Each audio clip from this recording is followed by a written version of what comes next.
Get mantra and meditation MP3s at JasonGallant.ca. One of the great cosmic jokes that has been perpetuated on all spiritual aspirants is the assumption that the spiritual path is about changing your superficial experiences.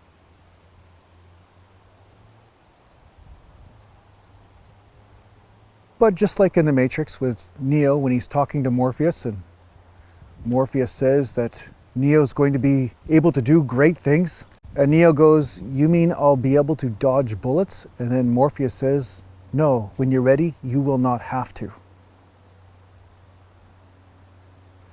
So if we talk about your emotional or mental experiences, the issue isn't that you're having certain experiences, as much as you might believe so in the beginning stages of the spiritual journey. You may have some sadness or some anxiety, some worry, fear, terror, right? An extreme circumstance of fear is terror, which is very, very uncomfortable. But you may have some subtler stuff like boredom or a never-ending curiosity which takes you in every direction, which is also a form of suffering. It can be. If you're just following the impulse, just unconsciously, you're just driven by some force within you, but you're not conscious in the fact that you're not allowing your own free will to choose. There can be a subtle suffering there. There can be some subtle driving force which is controlling you. It's almost like that string that you pull out of some of the toy cars, you know, you just pull the string and then the car is obligated to go, right? That can be suffering. I mean, if it's taking you into places in your life which are not in alignment with some sort of balance of some sort, it can be suffering. So really what we're talking about on this spiritual path is the ability to choose. The strengthening of your own free will to follow an impulse or to not follow. So following some urge within you is not wrong, but having to follow will have a certain experience in it which is not freedom.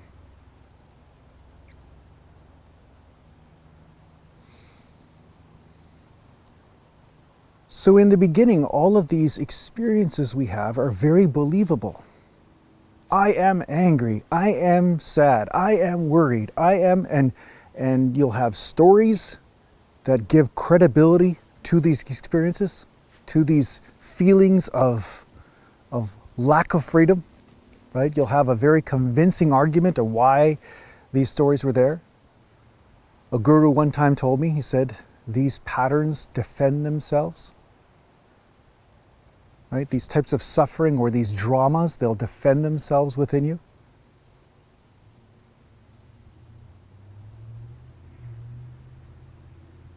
But at some point, you realize that these are just games that are going on. They're just forces that are at play. And there's no need to micromanage them. Just surrendering and allowing everything to unfurl is enough. Dropping all of the stories you have around these experiences, these justifications. I've had people talk to me even recently. They'll say, no, I do this. I don't want to, but I do this. Like, well, then don't do that. Oh no, but I have to. Okay, well then go do that then, right? And then experience the suffering therein.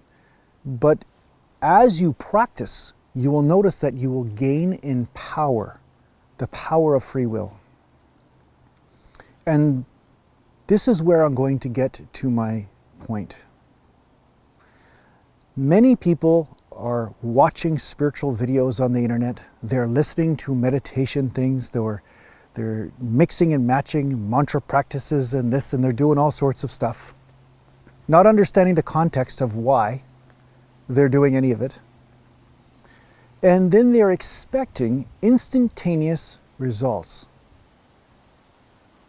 The shifting of experiences that in the end don't really matter. This is the great irony, right? It's like shifting the wind. Oh, I want that wind over there and then this wind over here. At some point you realize that it doesn't matter. There are a lot of things or forces that don't have to be meddled with. So the incredible irony is you start the spiritual path to meddle with stuff. You want to change this feeling and that sensation because it's all about you, right? And that's where we get to the crux of the problem. You believe that you are you.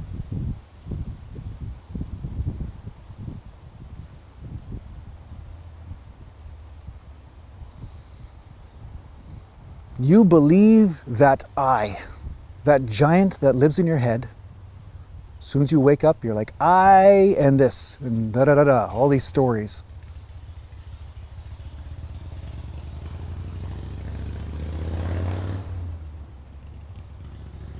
All of these ideas about yourself.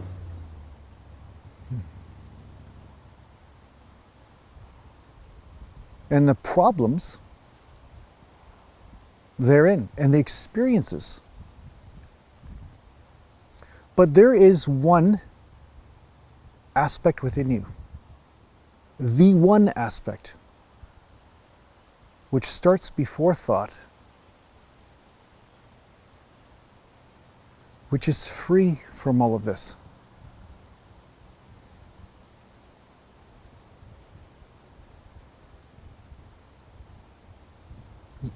It's free from having to micromanage the ideas of the mind, the emotions. It's just this.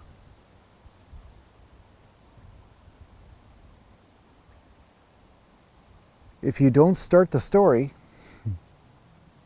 there's no experiences. Not experiences of constriction. There may be subtle feelings or sensations that move through this moment. But they don't get stuck on a story. A story is like a structure in your mind. And then the energy tries to move through, and then you create more stories to justify this energy moving through. See?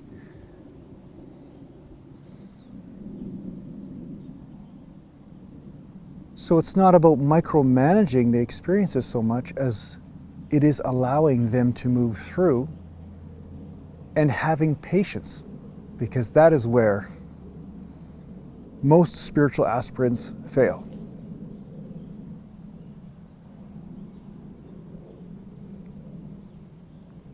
Now, more than ever, we are in this quick fix, instantaneous download sort of society.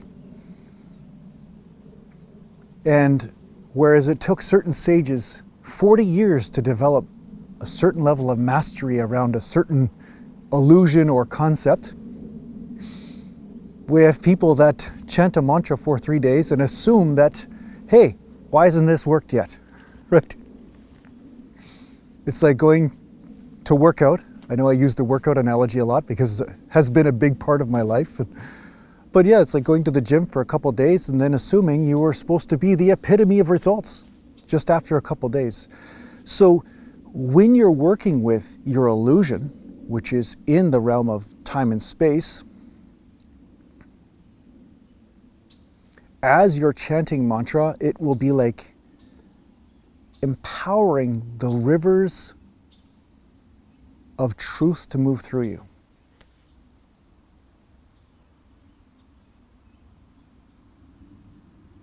And these rivers of truth will wash away the sticks, the leaves, a little bit of dirt that moves through you. But there will be some structures which are more solid because they've been there for a long time. They're like stone. But over time, the water will start to smoothen out that stone. over time of constantly invoking spiritual energy and spiritual practice, this stone will become something much different.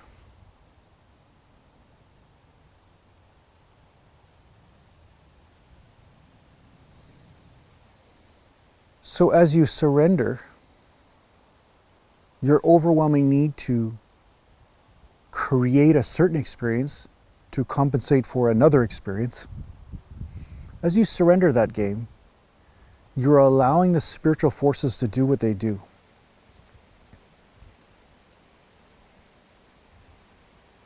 So as much as we start this path with all doing and I'm going to do this, I'm going to create this, in the end you realize it's more of a surrender path than a doing path.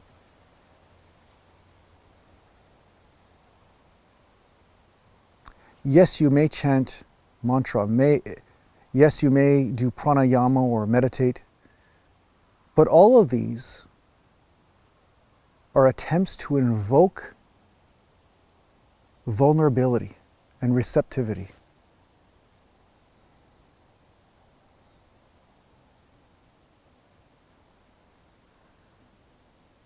As all the great sages say, you have always been and you always will be.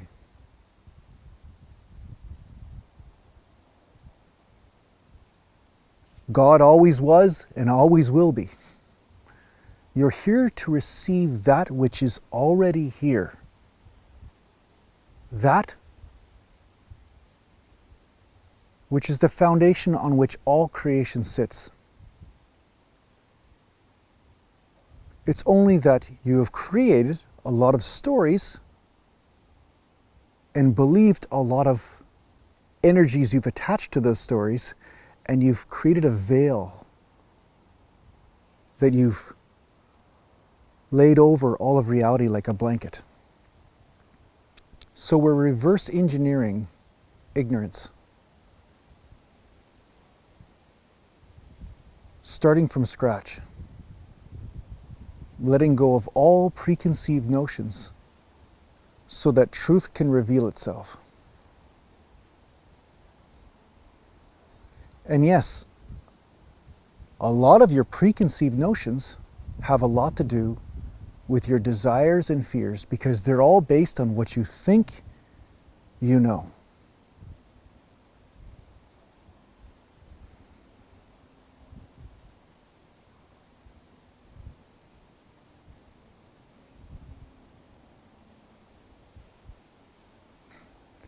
It's what you think you know that causes most of the problems. I have people come to me all the time and they have all sorts of preconceptions that are causing them trouble.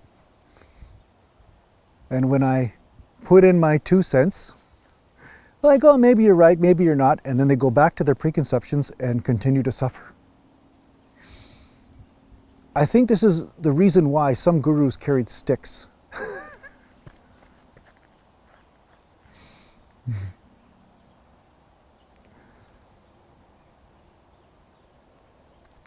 So remember to surrender. And remember, this is not about micromanaging your misconceptions.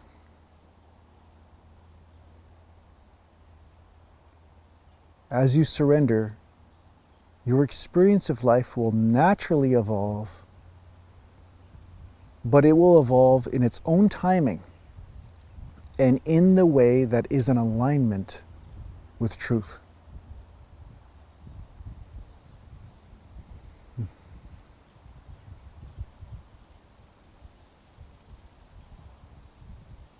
I hope this helps you on your spiritual journey. Take care for now.